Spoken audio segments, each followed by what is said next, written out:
Welcome to Milk and Mummy's podcast. This podcast was created simply because I found myself happily pregnant and self-employed and wondering, how was I going to juggle it all? Get comfy as we talk all things motherhood, working for yourself, and finding that elusive balance, honestly.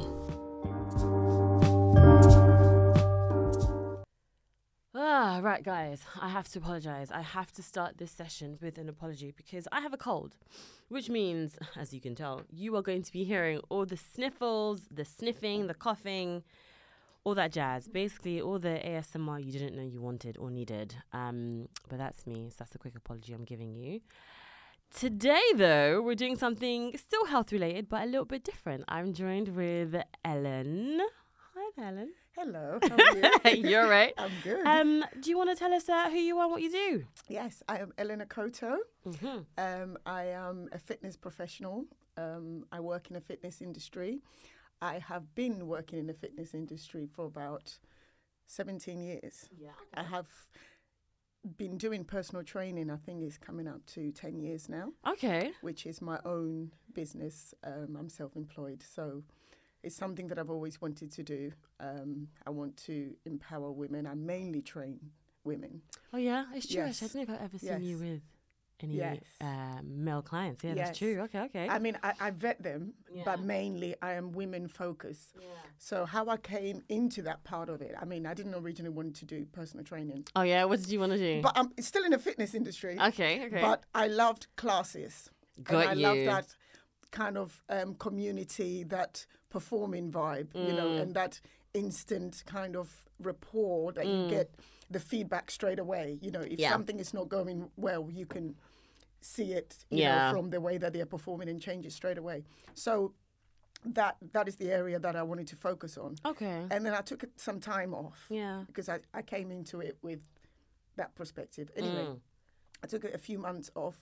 I went away to kind of think, I want to do my own thing. Okay. I don't want to work for, because there's a lot of politics and things around it that you don't really get the benefit Yeah. from working with people. Yeah. Okay. When it's your own stuff. Yeah. Because Okay. you have to go through the company policies. I mean, it's still there, but, you know, when it's your own thing, people are choosing you. Yeah. You know, so they like what they've heard about you or whatever it is. So I thought, well, how do I cut that out and then get that kind of Instant connection, connection, you know?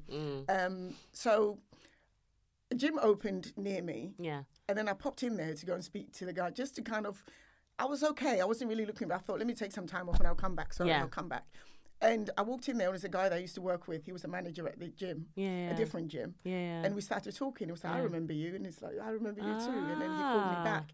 And I kind of gave it a few months and said, okay, if this is not for me, I'll go back to being employed.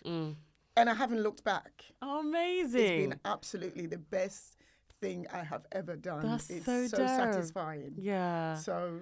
And it's mad. I was gonna say, whatever your job is, whatever your industry is, it's true. If you found your feet or you found your calling, it shows and it shines through what you do and how you handle it and what you get up to. So that's dope. That's great. It's brilliant. I love it. I wouldn't look back. The people that I've met, incredible. I mean, from all walks of life. A lot of them have become, I would say, my closest friends now. That's awesome. That I will call them now if I was in trouble. Yeah. And I've got to know their families. Yeah. So I've been kind of adopted into it. Yeah. So it's amazing. I love it. It's mad. It's crazy how, I guess, again, if you're in that space, if you're a gym goer or if you work in that space, I think it's phenomenal how it really does become a massive part of your life. Not from just the health sort of perspective, but it's true, the friends and the community that you build, which is stuff that you've touched on. Yeah. So like, I know Ellen because a good few years ago now, actually, when I moved into the area that I'm living in, Mother Gym, obviously, needed a personal trainer because I love to train. I love working with personal trainers as well, especially when I'm trying to be super goal focused. And Ellen became my my personal trainer, and I haven't let her go since, basically. Do you know what I mean? On and off, no matter what. That's what it is. And that is the compliment. Do you know what I mean? That is the compliment. It's the person that stays. Because for me, I'm not really interested. Well, I don't know what the other word to use, but kind of finding new clients all the time. I've got some clients that have been with me 5 years. Yeah. And it's so important because I mean they're not consistent all the time. I mean they stay for a period, but they come back. Yeah, but they're there. You know, like they might take a month. They might take a month off. But they still come back, and that's like, oh, that is so good. There we go. Yes. And I'm one of those guys. Yes, guys. I'm one of those. Why I invited you down for this session was obviously milk and mummies and all things babies, pregnancy, all that kind of stuff, and health and fitness is such a key part of that space, obviously. And I guess I wanted to get your thoughts, your insights, your advice, perspective on all things working with women who are either trying for kids, pregnant, dealing with potential losses, adjusting to life with babies, so postnatal side of it all, and just trying to understand your perspective and outlook on what that's like when it comes to health and fitness, how involved you get, how involved you don't get, what your thoughts, feelings, and expertise are in that space. So when I was pregnant, I knew that training was going to be important to me. I definitely dialed down the PT side of it, and I got more involved in classes. And I'm very so-so with classes, to be honest with you. I'm not sure if I'm the classes kind of person. I think there are two types. For this. Yeah, and I really prefer either solo training or working with a PT because I feel like I'm more like focused. Absolutely. Yeah. So although I dialed down on the PT side, I definitely stepped up in the classes side of it all. I knew that health and fitness was going to be important, and I didn't want to stop training at all, and I didn't want that to completely vanish out of my life. And also there was me thinking or trying to forward plan with, I know my body's going to change. So I also wanted to make sure I'm still in the habit of working out so that when I would come back to it, I guess maybe full time, it wouldn't be a difficult transition for me. So with your area and over the years of you working in this space, how has dealing with pregnant women been like? Well, it's been very interesting because obviously I knew you before you got pregnant. Yeah, exactly. Yeah.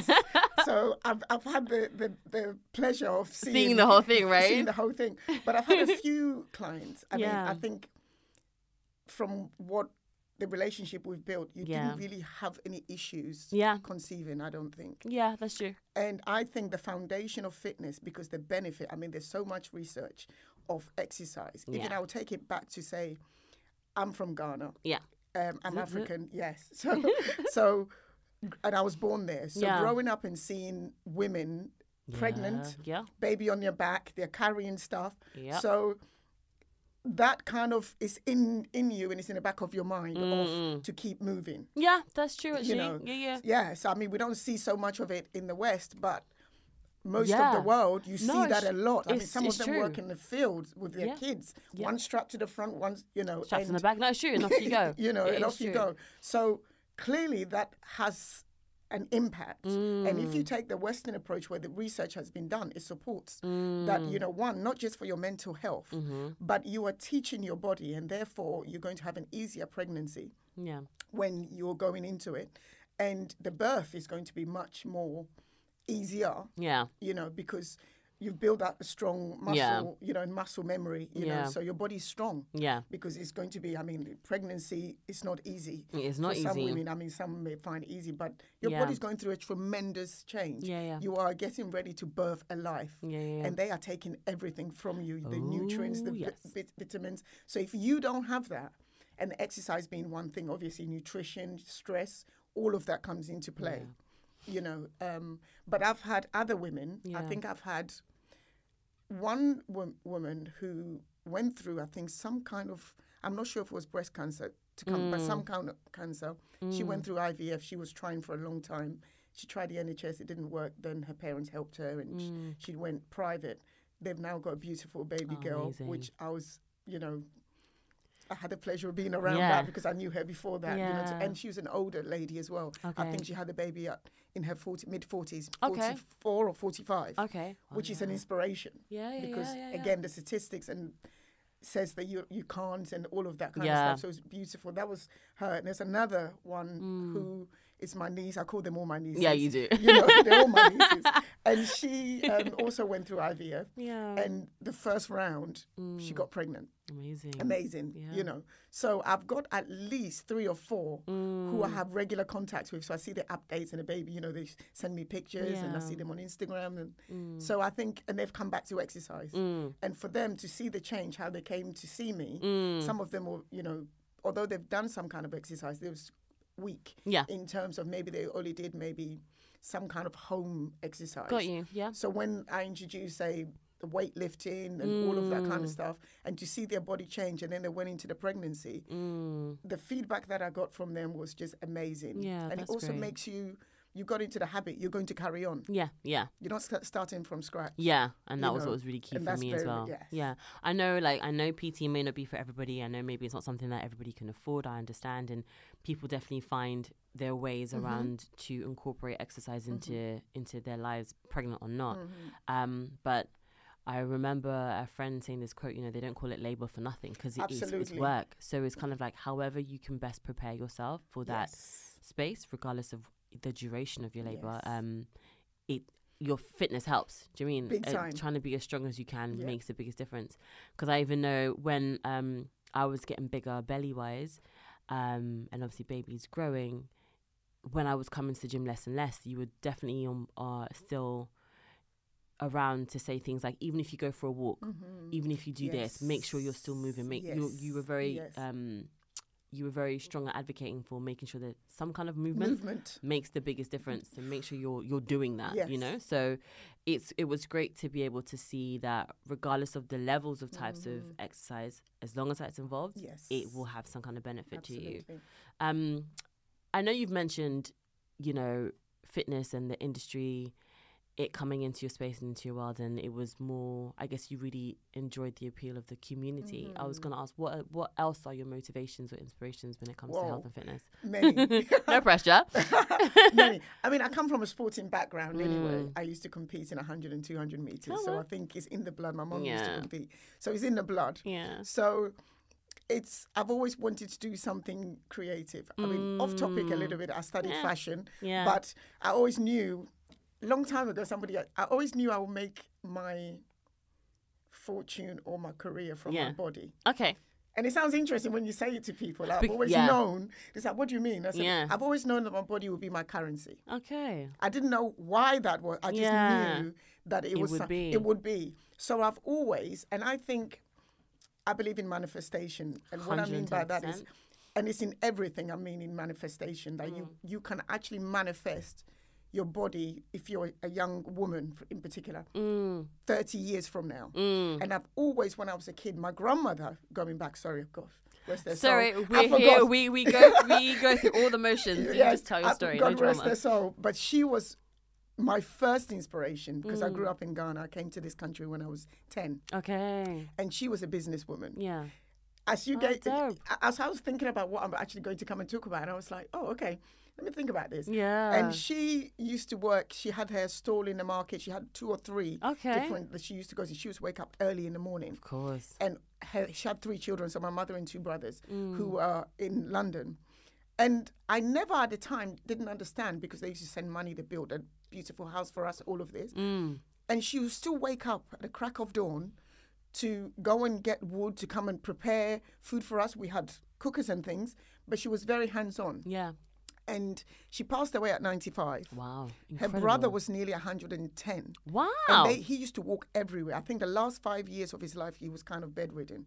So I think what you see is far more important than anything that you can read or anything. Yeah. So I think this was instilled in me. And I asked my grandmother, why are you doing this? And she said, if I stop, I'll die. Hey. And that has never left me. Okay. And she was just active. She would wake up. The only time is that when she was tired, go to bed when you're tired, wake up, when the sun comes up. So I think that is so key. Wow. And then I've always said to myself that I want to be the inspiration, that I don't care how old I am. Age is not going to define me in terms of you are this age, so you have to look like this. No way. Or you can't do this and that. I want to be 100, God, touch wood, absolutely, or whatever, 80, whatever, and still be the fittest person I can be. That's so dope. Yes, I love that's that. my inspiration every day. Yeah. So it's like I need to look at my body and like myself. Yeah. So you need to employ a bit of vanity as well. But it's Which for I get. yourself. I'm not mad at that personally. I'm not mad at that at all. And the thing is, I know. Like, beauty is skin deep and blah, blah, blah, blah. It is all those things. But I definitely subscribe to I want to know, for me personally, whatever that is for me, I want to look in the mirror and love it and like it and be happy with it. So I think that is so key. And it's again, that actually came from another inspiration. Yeah. Pamela Anderson. Yeah. I watched, and it's not even from what you think. I grew up in that era. Yeah, where Baywatch and wherever she was. Yeah. So there is that as well. But I remember I watched a interview with her. Yeah. And they were asking her, like, what's your beauty secret? How do you keep fit? Yeah. And I remember her saying, I have mirrors everywhere. And I look at myself naked everywhere. So I know if there is anything that, if I'm putting on weight, and I got it. And I was a very young girl at the time. Yeah. And I've got mirrors all over my flat. But I think it's not just for the vanity reason, but you need to get comfortable with yourself, and just when you walk past, you make a mental note. You just, that wasn't there maybe a month ago. What's happened? And it's kind of, for me, it's a different way of, rather than jumping on the scales, I stopped using the scales a long time ago. I don't even do that. And no, not at all. Not really. Ooh. I mean, the other day, I haven't probably weighed myself. Saying that, I put on weight during the pandemic. Yeah, I mean, sorry, didn't we all? But you know what's mad? I think with me coming back to PT with you, I've just lost my COVID weight. So I lost my pregnancy weight and I lost my COVID weight this year. Yes. So, bro. Listen, you get it, right? You already know. But for the longest, which is another thing, because I've always been active. Yeah. I didn't really...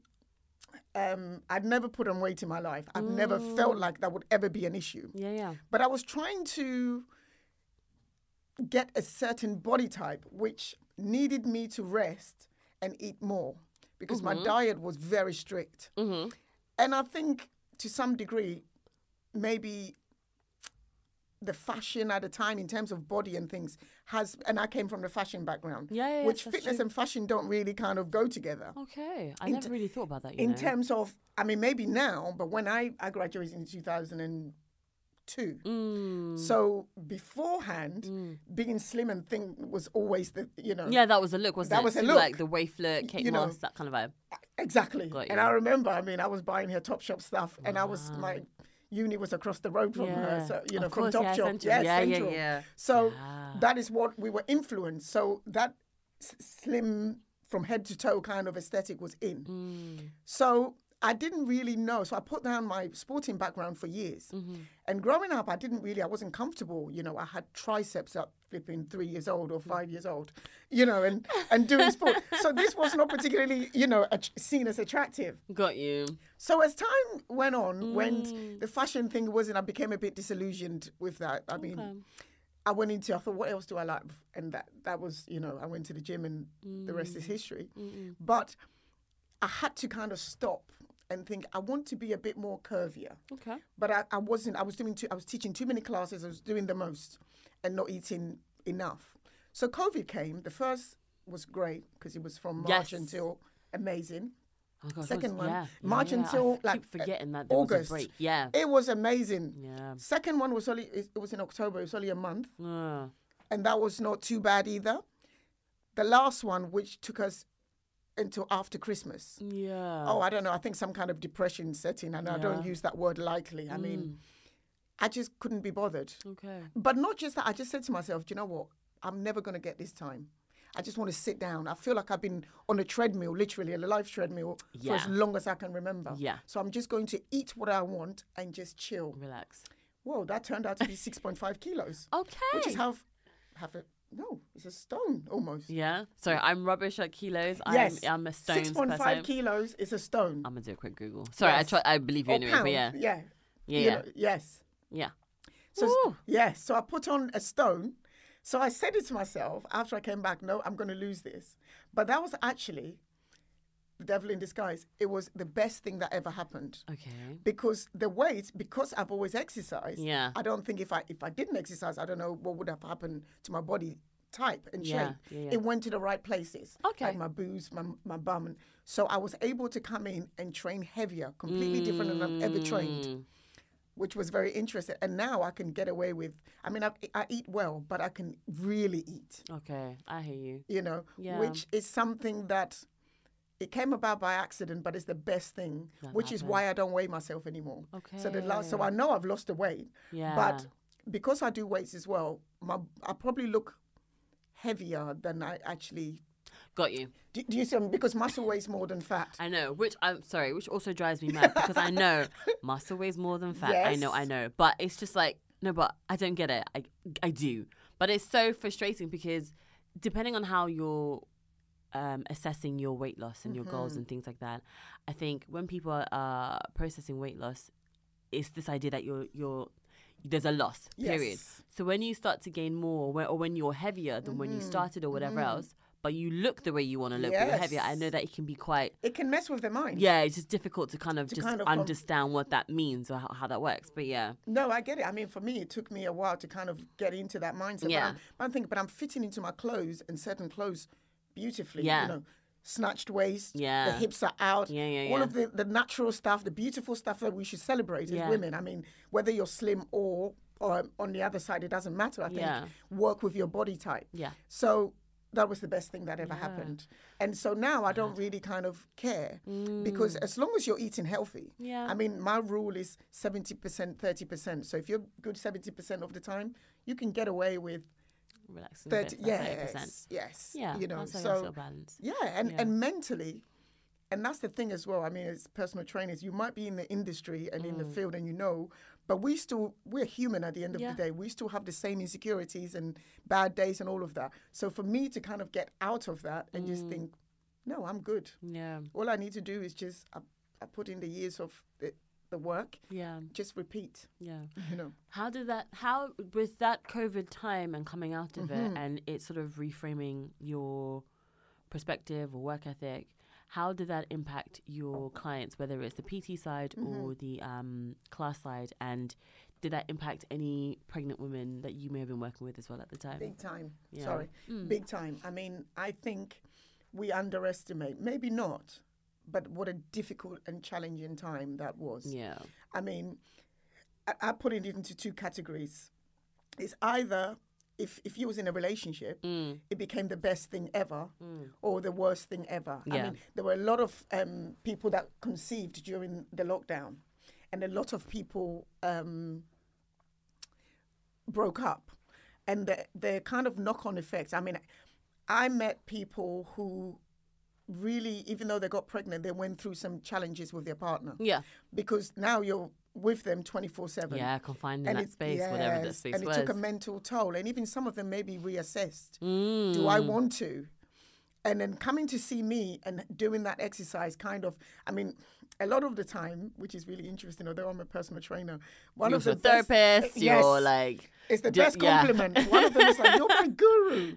And even the mom who doesn't speak English, I mean, one of my clients in particular, she's Portuguese. Yeah. And the mother sent me a beautiful message and she had to translate on Instagram and said, you don't understand. My daughter came to you and she was depressed. Aww. She shared a little bit with me, but the mum went into detail and said, you have changed her life. Oh, wow. And for me, there is no amount of money that will give you that satisfaction. This is something that money cannot buy.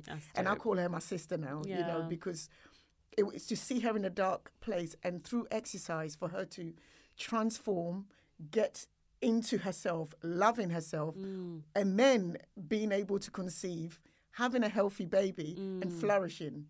Wow. Yeah, that's phenomenal. You know? Yeah. And you were able to just to bear witness to all of that. Witness the journey, you know, and it's like, yes. It's so mad. Like this whole fitness really is a way of life. Listen, it really is. For me, the gym or fitness is my church. Yeah. You know, that's the way I look at it. It's sure. Honor your body, you know, and you don't even have to be religious, you know, if you are, that's cool. But I think every faith practices or is part of their ethos is about honoring the body. Because for me, the way I look at it is you might not be able to buy the house of your dreams, the car, the Ferrari. But for me, my body represents all of that. Yeah. You know? Yeah. Because why put all that money into something that can be taken away from you in a split second and is created by someone else for other people's opinion? Yeah. But you're only going to live inside your body. It has to be the best that you can be. Yeah, You need for to wake sure. up and say, yes, Yeah. but this is the Ferrari, this is the house, this is the million, whatever it is, start with you. Yeah. And then you kind of Go from there. go from there. When that's a dope perspective or mantra to have, for sure, because health is wealth, as they It say. is, absolutely, yes. And it couldn't be put any simpler than that. I was thinking, when it comes to I guess when it comes to pregnant women, bodies, exercise, what is the, if there is, but what is the biggest thing that they seem to be concerned about, or what do you normally hear when they're pregnant? Yeah. Yes. And I was going to ask about after as well. The weight loss. Is that the first? That's part for therapy, yeah, it's like, am I going to be able to snap back? Yeah. Especially if they've been exercising. And even, we've had a few gym babies. Yeah. I call them the gym Gym babies. babies. And I've seen full-on pregnant women, putting in the work. And it's incredible to see lifting. I mean, maybe they're on a second pregnancy, so I understand if it's your first, because you don't know what it is and how. I mean, there's a lot of, no matter what books you're reading, it still, I don't think, prepares you. Yeah. And you still don't know, like, you don't want to take any chances. Of course, because you're not sure. You don't want to do anything to damage or anything, your body, the unborn child. So I understand that when I've worked with women who are on their second pregnancy, they're relaxed. They're more relaxed because they've done it before. They know what to expect. Yeah. So there is a change in that. And some of them, literally, one of them, I had to you have to go home. She was due literally the next day. But she was on a treadmill. Still working out. Going for it. But I see, so that is the biggest thing, that, am I going to drop the weight? Am I going to be able to do the exercises that I was doing before? Yeah. Because some things you can't. Yeah. Sit-ups and certain things, because it can actually damage. Yeah. There are certain exercises you have to be very careful, prenatal, postnatal, just to kind of, there is a kind of a grey area where you just have to just let the body do its thing and just step back for a little bit and then re-engage. Because muscle has a memory, people, and it will snap back. Yeah. So... No, for sure. I remember those were definitely part of my concerns. It was like I wanted to train for as long as I could. And I'm going to butcher any sort of medical term that I'm going to try and bloody mention now. But the thing about your stomach, yes. Oh, God, please don't ask me. I know what you mean, but I don't know how to pronounce it. I can't pronounce it. I can't pronounce it, sorry. No, but I'm just the words. Oh, gosh. Break it down. Diastasis recti.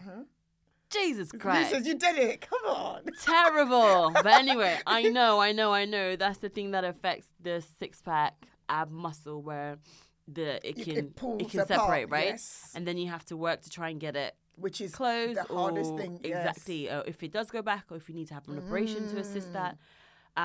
So that was one I don't even know why I was worried about it, but I guess because it was something that could happen that isn't easy to repair, whether it was with exercise or surgery. I was just very conscious of oh shit, what if that comes up for me? Because some people are doing, some women, I still want my six-pack when I'm pregnant. Okay, great. I mean, if that can happen, yes. But I don't think that should be your main focus. Yeah. The health is the main part, because your heart rate, the fact that you're healthy, your heart and lungs are working at its full capacity, to support this life.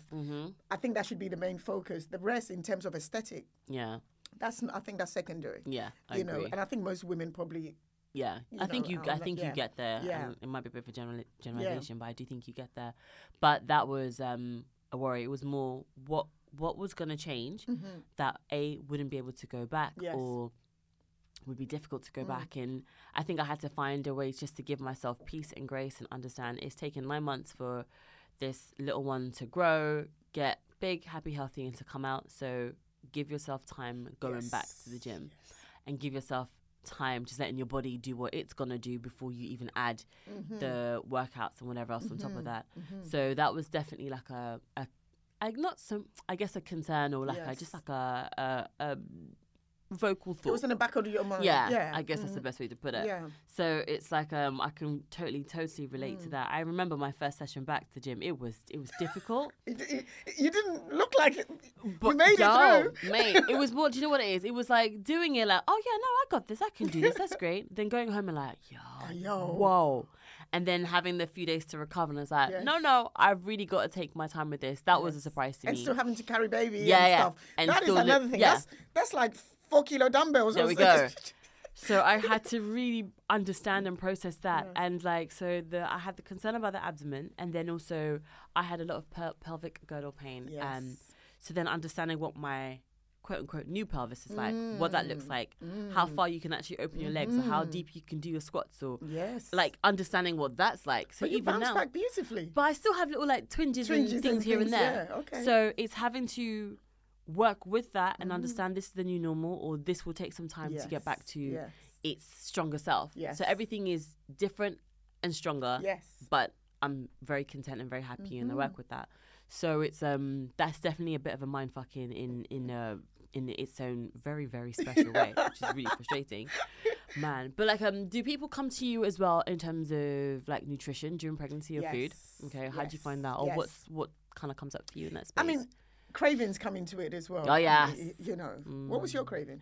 Mine was really boring. I was really, really hopeful for like, I keep saying this one because I really want to try it, like gherkins and ice cream. Or What? Like, just I wanted something. Because I'm a massive foodie, so I was expecting just bizarre. I was craving Max's pasta sauce because he makes a phenomenal pasta sauce, cream all from or scratch. tomato based? Tomato based, all from scratch. Okay. Great. And then oranges, anything citrus was a huge thing. Okay, nice. And then vitamin C. This is good. Loads. Yes. And then one of my really, really good friends, she is of Colombian heritage. Yes. So there's like the food is incredible. Yeah, but there's like a sauce that's made ahi. I hope I'm pronouncing it right, which is heavily coriander, chilies, olive oil, lime, tomatoes, all the good stuff, all chopped up, and it's just like a gorgeous compliment, or like a dip. That with avocado, those are my main cravings. Wow. So all pretty standard stuff that you'd have at home. Yes. So Max, I think, was at one point really expecting me to be up at like 4 a.m. Oh my God, I need this. Make me this now. Never happened. So I was gutted. I really wanted that as experience, but no, it's pretty normal. You know what? Weird stuff, like one woman was craving chalk. Yeah, I know. And the other one was dirt. But not dirt as you think, from the building site. Okay. That from actually scraping off from the brick. Really? But it had to be a certain type of brick. So the husband was out looking in building sites. Really? Well, I mean, people do. Crave all kinds of. I had one. Ice Cube is the other one. Another one as well. Yeah. A friend of mine, Bridget was raw actually flour. on the, she was actually was on it the self-raising? I don't even know if she cared about the difference, but I remember her saying that she just wanted to devour and just flour. Eat that. And that's just did she what eat it? Yeah, she did. Okay. I don't think she raw ingested flour. it. Yeah, I don't think she ingested it, but it was just I just need to have it. But isn't it incredible that yeah, it must be connected to baby. The baby must be sending you a signal. Listen, this is what I need to grow me. And that's what they want. That's what because some of these things, like what you've described, that you was, that was normal. Yeah, pretty boring, man. Yeah, that's standard. But wow, the other stuff. Yeah. I mean, you would never eat it in any other circumstance. No, you wouldn't. Yeah. Like, I think it's known as pica, is what it's called. Like wanting to have chalk or clay. Yes. Oh, so there's a term for it. Yeah. Wow. So there we go. That's the thing. But have you heard of any weird cravings aside from that with your pregnant like you clients? said, like the ice cream and the gherkin stuff. Yeah.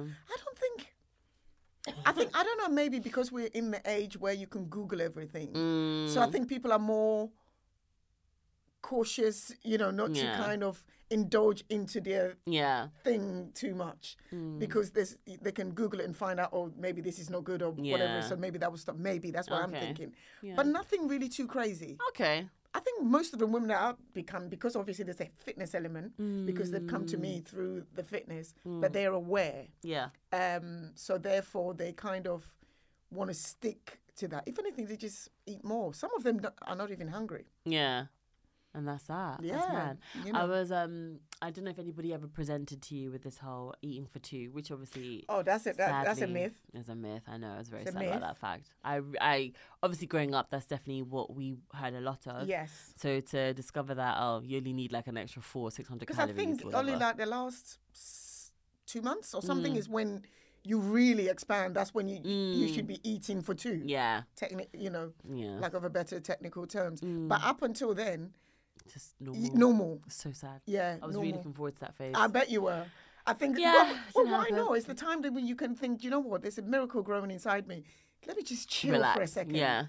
I think whenever I had those thoughts, I was always like, yeah, I get it, but don't forget on the other You're side. gonna come back to this, yeah? Yeah, you've got to work to get that off. So decide, like, pick your poison, worth basically. And I was like, oh, forget it, fine. So that was that. But I'm trying to think of what else like pregnant women kind of deal with or get worried about when they're working. Somebody was telling me there was something about swelling. Yes. Like the feet swelling and stuff. Yeah. So swelling. And not being able to get back. And I never thought you could put on weight on your feet. Yeah. I mean, clearly. But that's shocking. Like, you can't get into your pretty shoes or... I'm trying to think if that even happened to me. No, do you know? No. Lucky. I had a little bit. Nothing major. Now, though, when I fly... When I fly, my ankles do swell or legs swell. And they never used Which to. Which you never did before. Before. I don't think I put I did. My feet did swell a little bit. You can get into all your fabulous shoes? No. When I was pregnant, towards the end of it, they did swell. I guess a lot of water retention and just like making sure you elevate your feet. Absolutely. A lot. But yeah, that did happen. That did happen. I didn't go up like. I know some people go up like but shoe it doesn't sizes. go back for some women. For some, exactly. This is that's the part that I'm like, okay, fine. If it goes back, then great. But when it doesn't. Yeah, and that was a surprise. And it's also when I hear about these things, where if it's like your nose getting bigger, or I guess if you're a person with melanin, like maybe parts of your body getting a lot darker, your feet swelling, things like that. Skin changes, developing psoriasis, and dry skin. That happens. And it's trying to understand what the evolutionary standpoint was for those things. Like those things I've never been able to understand. Like with your skin getting a lot darker, I assumed it's just like, you know what, maybe you're making a lot of melanin production because of the little one. But then it was like, I don't know why it's such for coining a weirder phrase, but I don't know why it's such a statement on the body. Like I don't know what that means. I don't know what it would have represented back in the day if it was needed to. Well, melanin is protection. Yeah.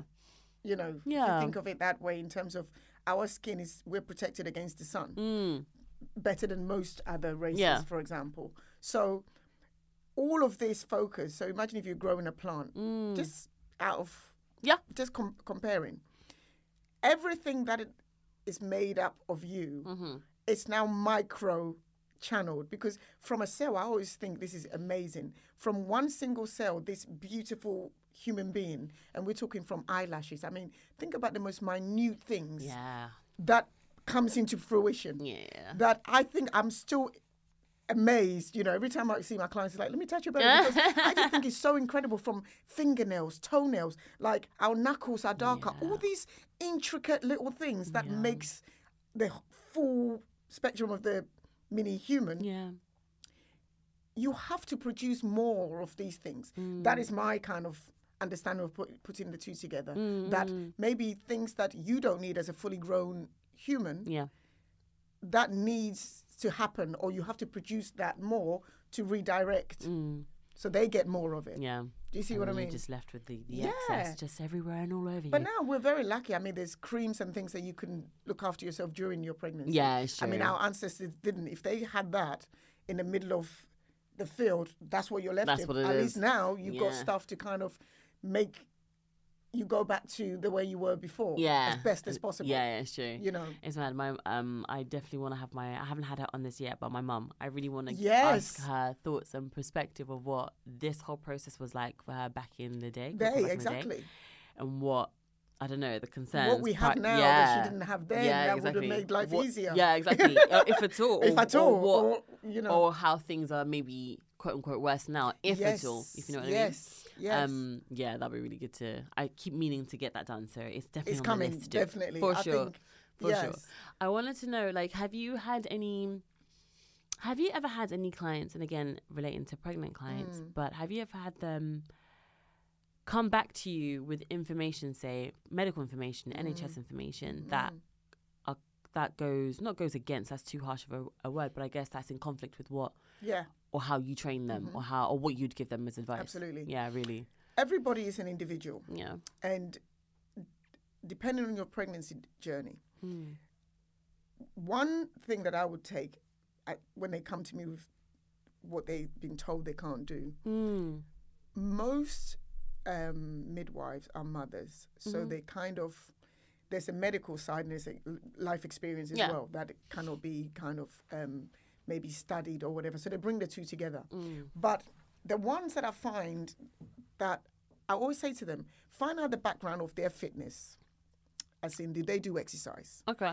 Because there's two camps here. The ones who give the advice, who have experience of exercise, the midwives, they give a different perspective.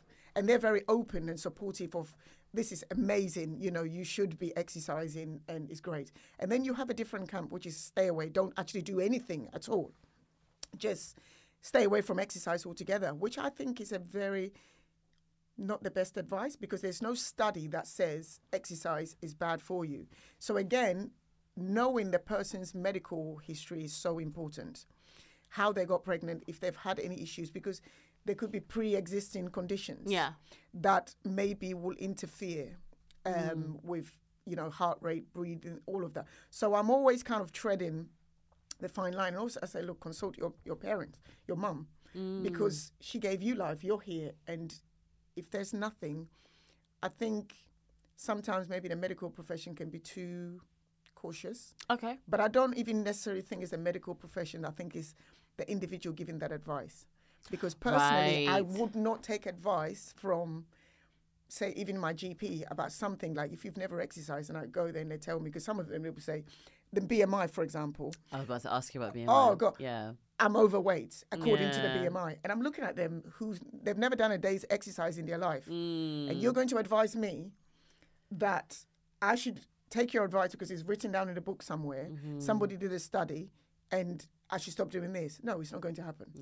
I'm not taking your advice. I'm sorry. I have to go with my own intuition and my own body and my own experience and it's experience of doing something. Yeah. So you know that this works. Yeah. I don't have any issues. I don't have any problems, aches, and it's caused me any adverse effect.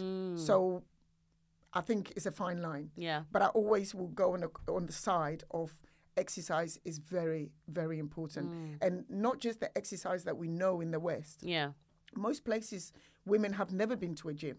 Yeah, but they're that's true. stronger and fitter than you and I could ever be. Yeah. You know, they work, you know, probably all day, every day, supporting the whole family, climbing up mountains and hills. I mean, imagine in the middle of nowhere, whether it's in Africa, Asia, or wherever, and their access to the medical profession is probably non-existent.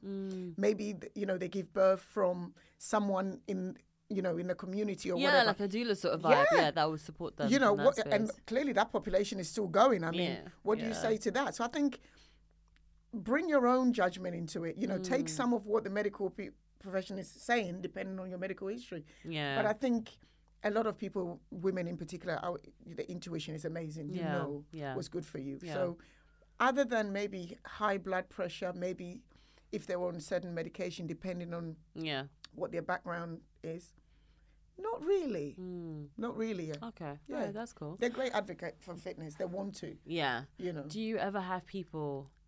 I mean, sorry, you know, it's also quite mad to even think of this really physically happening. But do you ever have people coming to you on more of a negative sort of tip or berating you as to why are you training or working with women who are pregnant? Because I know there's definitely still a stigma about pregnant women training or in the gym. Yes. Yeah. Even sometimes it's other women and men. Yeah. You know, especially, I mean, the first few months, some of the women, because if they've been exercising, you can't see.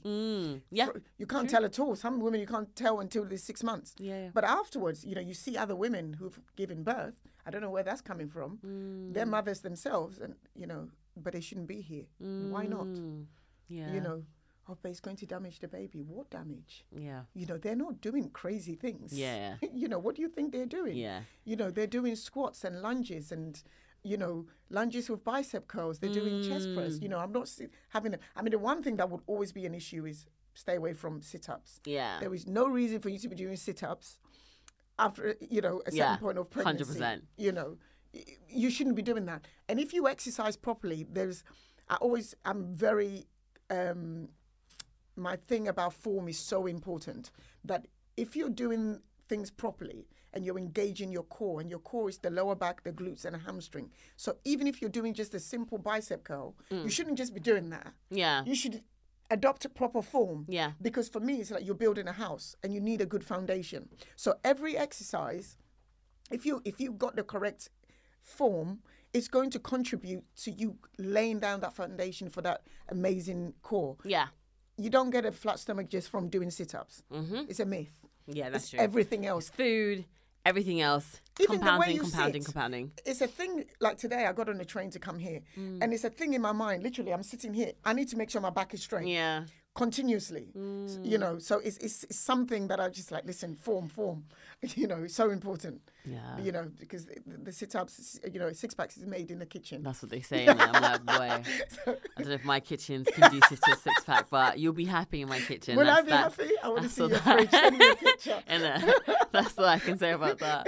Oh, my days. How frustrating is it when BMI conversations come up? Oh, be it working with pregnant women or not, just BMI in general. Just in general. Yeah. I think I get it. Yeah. It has its benefit to a point because we need something, especially, and this is really beneficial to the medical profession in terms of to kind of categorize you. Yeah. To kind of just say instantly when you do this, okay, you're in this category. So I don't think it's the worst thing ever. Mm-hmm. So if somebody's really overweight, if somebody's underweight, it's kind of just, if you look at a scale, it gives something to work with, right? On a superficial level. Got you. Because you can still have somebody who's very slim, but they carry a lot of visceral fat, which is attached to their liver, their organs, and all of that. Slim people still die of all kinds of conditions. That's true. So let's not get it confused that just because you look a certain way, that means you're healthy. Yeah. No. So, but I have a thing with it. So in terms of my industry, I would be considered maybe towards the heavier side. So let me give you the kind of boring numbers. So anything that they say, anything below 18.5, so BMI is your height, weight squared, right? Yeah. Your height times your weight squared. So anything below, so 18.5 is considered the lowest, and 25, if you're above that, is high. Yes, right? That's correct. So I always say, look, stay in the middle if we're going to take that into account, but not completely, because I do other things, measurements, and all of that, your height and everything else goes into that. But I'm always kind of cautious of being obsessed. I say, use that as a tool, just as a reference point, because there is some truth to it, even if it's not 100% accurate. If, say, for example, all of a sudden I do my BMI and I am, 28, I need to check that. Okay. It doesn't mean that maybe there's nothing wrong, but I will be a little bit, because it would be very unlikely that if you're over that line, maybe say I said 25 is the mark. Yeah, the other side so of it. So if I was say 28, I would have to kind of think, just bring it back into a line, even if I take 2 off. Yeah. It's still something for me to work with, but not be obsessed by. Yeah. You know. Okay. So I stay away from the BMI. Because I know obviously how it was, oh my gosh, the origins, it was blah, blah, blah, blah, blah. It's for the modelling industry, as far as I... Oh, what did you come up? No, it was more like, I know the origins was like from this famous Belgian individual who was, I'm Googling this again. Google it. But like, I know his focus was... perfection. Do you know what? It was more like, his focus was more about the discipline of statistics, and he collected data based on men and their weights.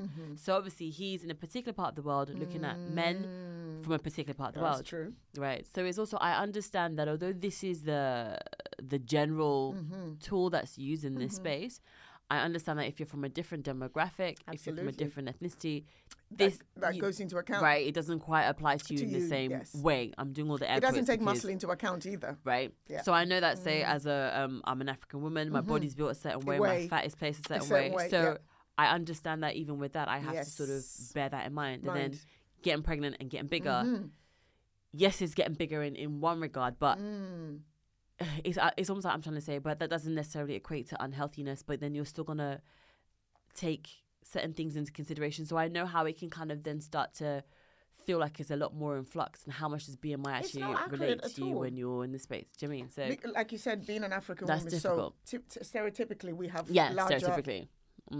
Bottom or lower half, maybe. Yeah. So if you was to place somebody your same height as you and weigh the same, but they're slim from head to toe. Yeah. Does that mean you're unhealthy next to that person? No. And this is a complex. You're not going to develop some kind of insecurities with that. Yeah. No, I stay away from that. I just use that as, okay, it's just another thing to kind of... Yeah, a guideline. Guideline. But let's stay away from that. You know, like you said, certain people from different parts of the world are built differently. Yeah. does that mean that they're not healthy? Right. Okay. So It's BMI is such a... I remember when I feel like I remember at least when it came into my space growing up, it was such a thing that people were really focused on. Yes. This is what you've got to be in. This is what you've got to stick to. So I remember it having such, I don't know, I'm gonna say it had such a weight of importance. Of course it did. And I think that was it's definitely bragging rights. That yeah. might be a No, do you nice- mean? Yeah, no, it really did have that kind of feel, which was so weird and Crazy. bizarre. And I think that was definitely when I was definitely coming more into the space of all things PT and How old were exercises you? Were and you, stuff. I mean, your teens or Nah, I something? was No. in my 20s when I think Okay. I really started to hear Okay. about it and pay attention to it. And I Okay. think it was when I'd started to get into a space of working with PT. Yes. So what, early 20s, mid 20s, I Okay, think. Okay. And that was the thing that though, you know, you have your chat with your PT, they talk about your goals, what you want to do, and then measure your weight, measure this, and your BMI. Like that became such it was part and parcel of everything that everybody would do. And I don't think I've ever sat on a BMI space where this sounds really bad, but also I don't think I've ever been like 100% perfect as to what I'm supposed to be on my BMI, air quotes, all the way through. Okay. So Do you want me to do it next time I'm I like, see oh, you? great. Now I've got to check my BMI next Just time for I'm about. you to, I mean, just for Just you to to look at the graph see. and see Oh, how Lord. ridiculous it is, number one. Yeah, sure. It's You been a know, while. Why not, I guess. And then kind of place yourself as to And see but where I to sit. where you sit. But yeah, and again, I think anything that's a fad and is fashion. I mean, even if you look through history, from me coming from a fashion background, and part of what we were studying, you know, you look say at the last 100 years, the so-called the women who are iconic, hasn't it changed? Like if we think about this, Marilyn Monroe from the 50s, for example, who came after? Twiggy. Yeah. Look at that crazy, for example, that is. So we can't take what is in the media and they're selling something. Yeah. You always have to kind of look at who's popular and who's endorsing them in terms of brands and things. You're buying into something. Even those people who are endorsing those products don't even probably believe or even use those products. So I always think every 10 years, the fashion It's a changes. new thing. Yeah. Kim Kardashian, she's taken so-called everything out. She's slim now. She's gearing more towards the kind of westernized female, that Aesthetic. kind of aesthetic. Yeah. But a few years ago, she was promoting the African woman. Bigger with natural, the bum and all that kinds of stuff. Yeah, it's true. It's changed. So what are we doing? You know, so if you're like I was raised in an era, Pamela Anderson, no ass and big tits. Yeah. That was popular. That's true. She was. And one of my pin-up. close friends was telling me, I'm waiting for flat ass to come back to come back in fashion. Bless her. I'm sure it's on the way. It's on its way. Do you know? Mean? And It's flat true. noses, because where are we going next? Yeah. It's ridiculous. Yeah, you and know. everything is so cyclical for sure. Do you know what I mean? know. I can. There's definitely things in my mum's wardrobe or closet that Yes. I know has come around and I Yes. started wearing for sure. There's certain things that I have. Oh yeah, that's my mum's. Why do I have it? Oh, because that was cool. Or retros, that was cool. Do you yeah. know what I mean? All that stuff. And it's beautiful. For sure. Yeah. But yeah, I mean, we can go fashion. We and can what's go- in, what's yes. not for ages. So how have you incorporated exercise into your, like, even if you don't come to the gym, are you motivated to do stuff like on YouTube and like copy stuff? Do you do stuff like that? You know what? I don't think I've been the biggest YouTubey type Okay. fitness person. Okay. During lockdown, We had no choice. right? Innit? Insanity, T25. Yes. That But that's whole stuff. hardcore. Yeah, so we were Okay. in that space. That's what we did a lot. And then when I was pregnant, it was a lot of pregnancy yoga, which would be on the apps that I was using. I'm an advocate for that as Yeah, well. which- Pilates, yoga, Yeah. yes, which I've given Pilates based exercises to my clients. Yeah, which was really, yeah. really good. And I really enjoyed that. Hang on, I think there's a sneeze coming. Ooh. You know when you're thinking about the sneeze and you concentrate and the Yes. sneeze goes away? Oh, It will come when it wants to. right? A whole process. So pregnancy was definitely yoga focused, which I really enjoyed. And I did a lot of that at home because I didn't have any studios local Yes, to me yes. at all. So that was that whole journey plus the gym. Now baby's here. Nothing online or nothing on YouTube or anything else. Running after her. Now that she's crawling, now that she's walking, picking her up all the time, bending down, grabbing this, bending down, doing this, having to sort of hold the baby and try and figure out how to use your other hand or your other toe to grab the this.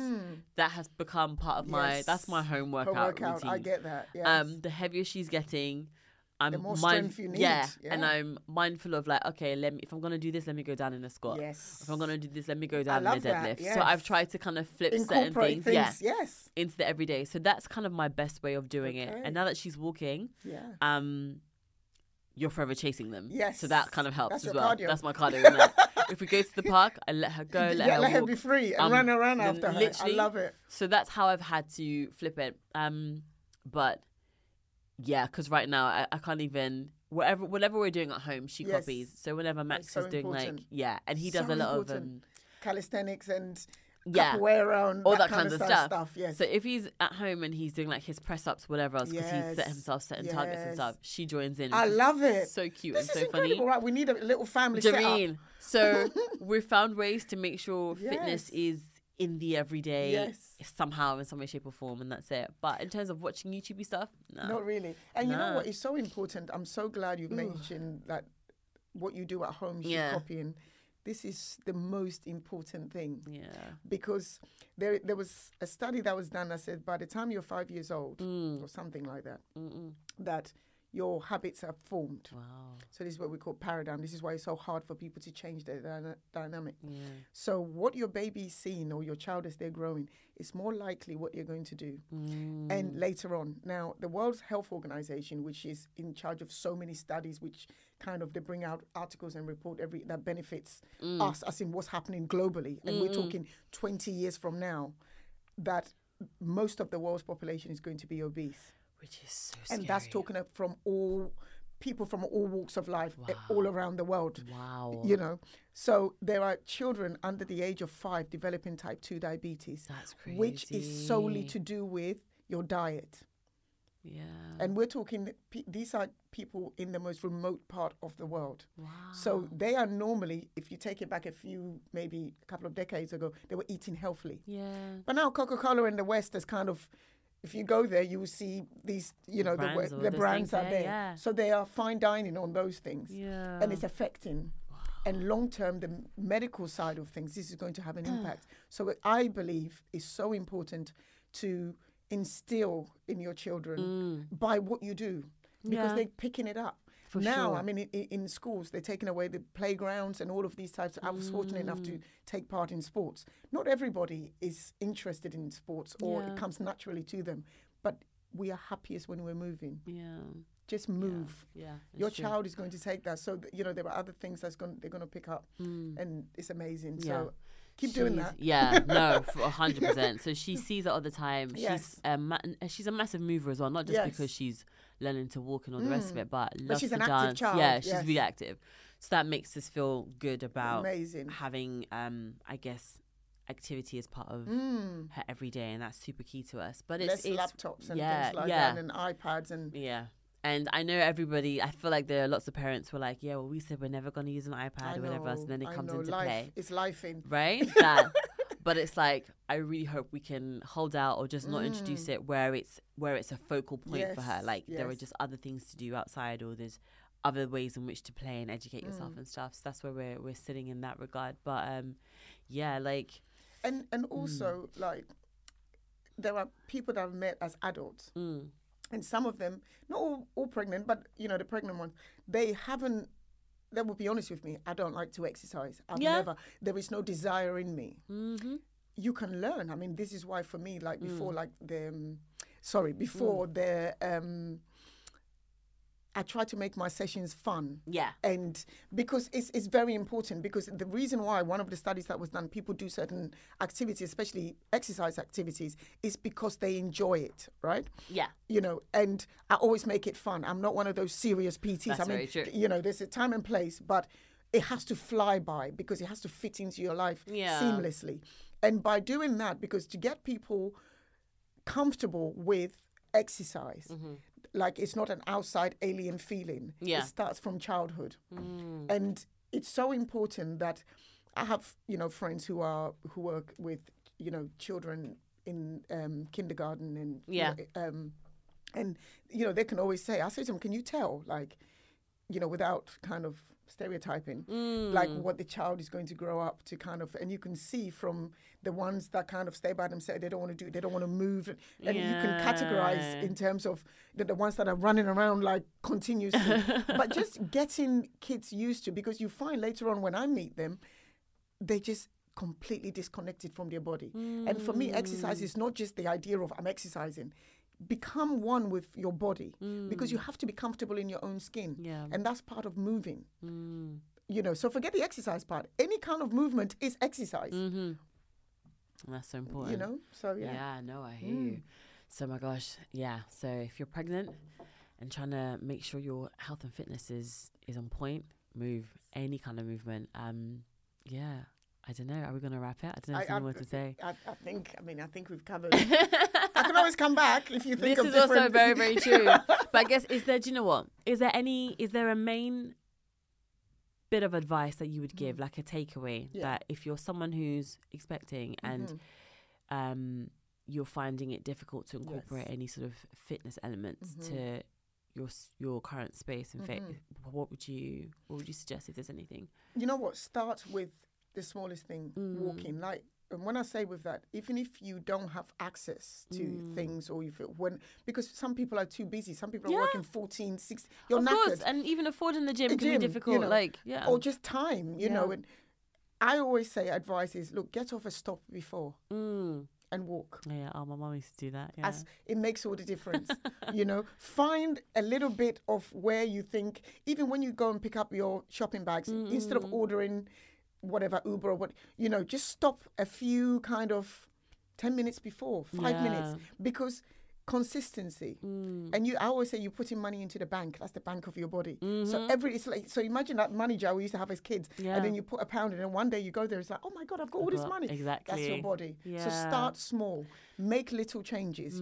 Start with drinking more water. Look, 2 liters a day sounds huge. I'm rubbish at drinking water. I'm trying. From the moment you wake up until you go to sleep, and there's no substitute for water. Yeah. Because the body takes it and deal with it differently. So just small. Yeah. Cut one thing out, or reduce. Don't cut anything, because I think all foods are welcome. I love food. Like you said, I'm a foodie like you. Yeah. So little things, 5 minutes, water. And that's it. Water is life. Water is life.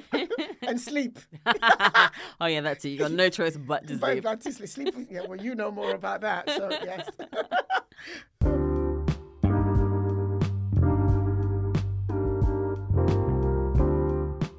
Hey loves, before we sign off, just a quick note to remind you that everything shared on this episode is based on personal research and personal experiences, lived experiences.